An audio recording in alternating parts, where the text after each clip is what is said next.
Hai Kofren, jadi di video hari ini kita akan membahas mengenai soal alat uji elektrolit digunakan untuk menguji dua sampel berbeda, yaitu larutan KCl dan HBr murni. Hasil uji yang mungkin diperoleh adalah, maka kita akan bahas mengenai elektrolit. Elektrolit kuat adalah larutan yang menghantarkan listrik dan terionisasi secara sempurna, yang mana larutan tersebut seluruh senyawanya terurai menjadi ion-ion. Larutan elektrolit kuat karena senyawanya terurai menghasilkan ion-ion yang jumlahnya banyak karena terionisasi sempurna, sehingga nyala lampunya terang dan menghasilkan gelembung gas yang banyak. Kemudian yang kedua ada larutan elektrolit lemah, yaitu larutan yang menghantarkan listrik namun lemah karena tidak terionisasi secara sempurna atau terionisasi sebagian, sehingga hanya sedikit jumlah ion-ion yang mampu menghantarkan listrik, maka lampu nyalanya lemah atau tidak nyala, dan menghasilkan gelembung gas yang sedikit.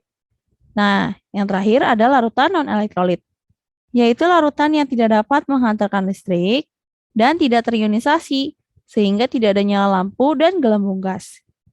Nah, di sini bisa kita lihat pengelompokan larutan elektrolit dan non-elektrolit, yang mana senyawa elektrolit dibagi dua, senyawa elektrolit kuat, ada basa kuat, asam kuat, garam mudah larut.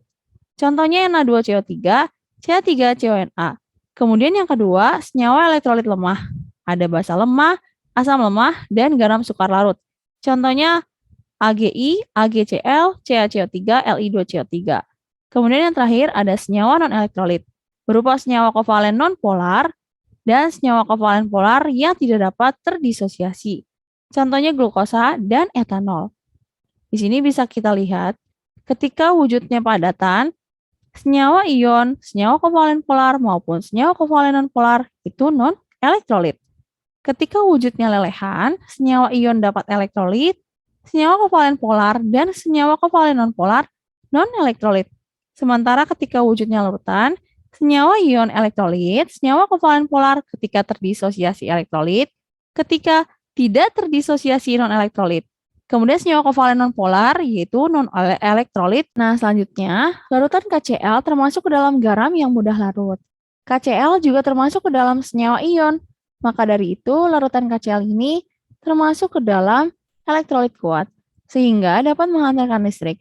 Lampu menyala terang dan gelembung gas yang dihasilkan banyak karena terionisasi sempurna. HBr murni termasuk ke dalam senyawa kovalen polar. Senyawa kovalen polar dalam bentuk murni tidak dapat menghantarkan listrik, tetapi apabila dilarutkan dalam pelarut yang sesuai, dapat membentuk ion sehingga menghantarkan listrik. Nah, maka yang A, lampu menyala redup pada larutan KCl. Pernyataan ini salah karena KCl termasuk dalam elektrolit kuat, maka lampu menyalanya terang. Kemudian yang B, lampu tidak menyala pada larutan KCl. Pernyataan ini salah karena KCl termasuk ke dalam elektrolit kuat, maka lampu menyalanya terang. Kemudian yang C, lampu menyala redup pada larutan HBr murni. Pernyataannya salah karena larutan HBr murni tidak dapat menghantarkan arus listrik sehingga tidak dapat menyalakan lampu. Kemudian yang D, tidak berbentuk gelembung gas pada larutan KCl. Pernyataan salah karena larutan KCl termasuk elektrolit kuat yang dapat membentuk gelembung gas yang banyak.